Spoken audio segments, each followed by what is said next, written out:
So we're coming into the epilogue of this series. Everyone has been defeated that needed to be defeated. Shigaraki, all for one, they're dead. The League of Villains, they're done. And we're seeing what's going on a week after the previous episode. Everything is starting to get repaired, and they're specifically mentioning that they're getting help from American heroes here. Because as the final sequence of the previous episode was happening, the American president, who is portrayed as like a coward in this series, was like at the last moment, was like, okay, send all the American heroes there, because I guess it was like, oh, now that it looks like Japan's winning, let's turn face and start helping them, because beforehand we were going to kind of tuck tail and bow down to All for One because we thought that he was going to win. But speaking of American heroes helping out here, we're seeing just for a very short time, you actually might even miss it if you're not really paying attention that close, the main character of My Hero Vigilantes, Koichi. I'm going to have to go into some slight spoilers here, and I suppose that's why they don't really focus on this character too much. He's known as the Crawler throughout that series, but towards the end of the series, I think it maybe even in the last chapter possibly, he becomes the Sky Crawler, like one of the top heroes in America. Spoilers, he doesn't die, I guess, and he becomes successful. I mean, it is what it is. I don't know how many hardcore vigilante fans are out there. I don't even think Horikoshi himself is too much of a fan of the series, but I think it's nice that he at least acknowledged that Koichi is here. So then we're going to the hospital and seeing some of the heroes recover, such as Bakugo, and the Yoshi doctor is pointing out that his arm may never recover and that he may never be able to be a hero again. And he even suggests that, like, hey, you can probably get a prosthetic like Mirko, and Bakugo's like, no, you know, I need my palm to activate my quirk. Besides, he, referring to Izuku, never got one anyway. And considering that he is referring to Izuku here, I think we could just assume that everything's going to be fine, because this was like a lingering plot point that never went anywhere in the beginning of the series. Like in the first 3 seasons, they kept telling Izuku, hey, if you keep punching with this arm, you're never going to be able to use it again, or you're going to go paralyzed or whatever. And like we said, nothing ever came of that. Izuku was just fine. So I don't think you really have to worry about Bakugo. He's probably going to be fine. Then we're seeing Izuku and All Might recovering in the same room,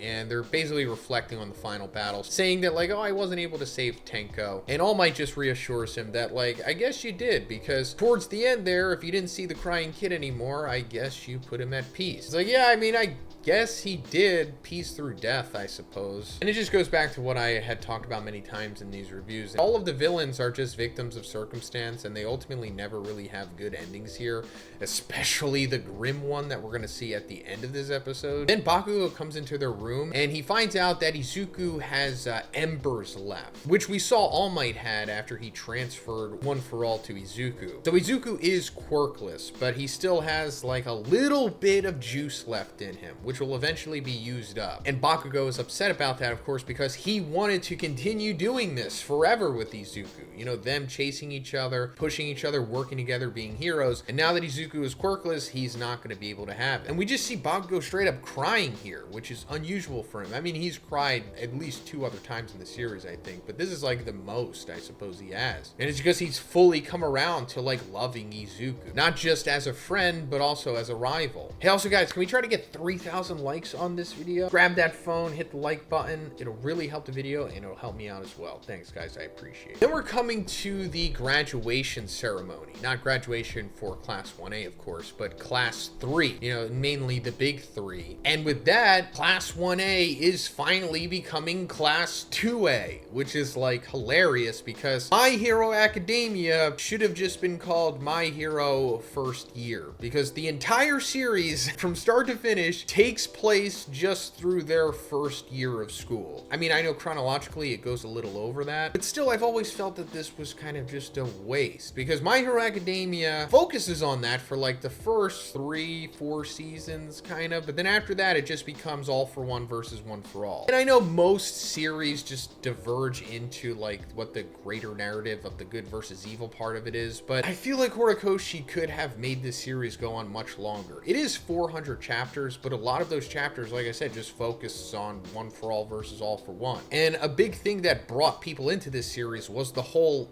academia aspect of it, right? Like this series really kicked off around season 2 once we got into like the sports festival thing. And man, I really would have liked if we got to see another sports festival. right? I think everybody would have. You know, we could have just prolonged this whole all for one versus one for all big final war thing and just came back to the students being students again. They could have started the second year. We could have gotten a second sports festival, which would have been super interesting because the characters all are completely different than the first sports festival. But it just ultimately seems like there was so much more potential to this series. And like I said, it was 400 chapters. That is pretty long for a Shonen Jump series. But, you know, Naruto went like 600 chapters. I feel like My Hero could have went at least 600 if they focused more on the academia stuff and just spread out the series. They could have even went into America. I talked about that a lot when I was covering the manga, because America is like the birthplace of heroes and there's a lot of potential there, but it is what it is. I'm sure Horikoshi is ultimately at peace with how things happened. We're also seeing that Aoyama is choosing to leave UA here. This is him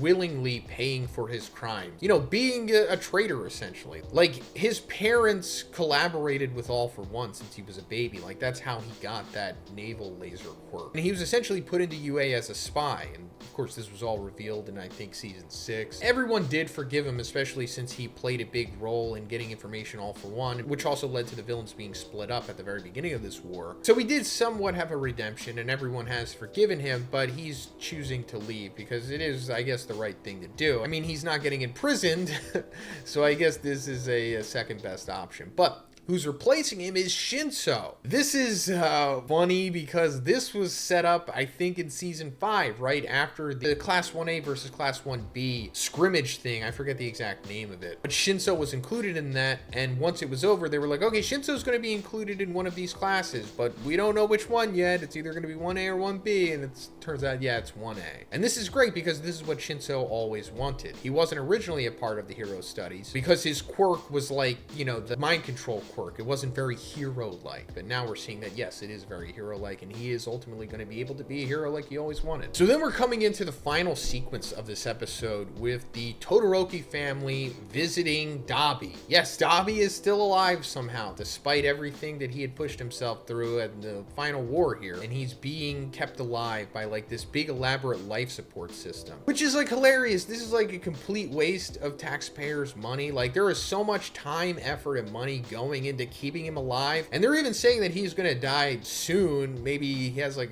a couple weeks left to live or something. But this is like the ending of the Todoroki saga, which is like an extremely tragic one. I mean, oh my god, it is so sad. Because it all started with Endeavor just trying to surpass All Might. And he realized that he himself couldn't do that, so he decided to make his child the successor to All Might by making them have like the perfect quirk in his eyes, which was like having what Shoto has. His Hellfire quirk and the Mother's Ice quirk to like balance each other out. But it took him a few tries to get there, you know, because he had 3 kids before Shoto was born, and Dabi being the first one. And it turns out that Dabi did have both quirks, but it didn't happen until the very end of the series when he was able to awaken his Mother's Ice quirk. But Endeavor, of course, says that like your Hellfire quirk was the hottest quirk. It's even higher than his own. It burned Endeavor, and technically he should never be burned because he's already fire himself. And he finally acknowledges that he always wanted to be watched by Endeavor, which is, you know, the big tragic part of Toya's ethos. And he says, hey, you know, I'm gonna visit you every day until you die, essentially.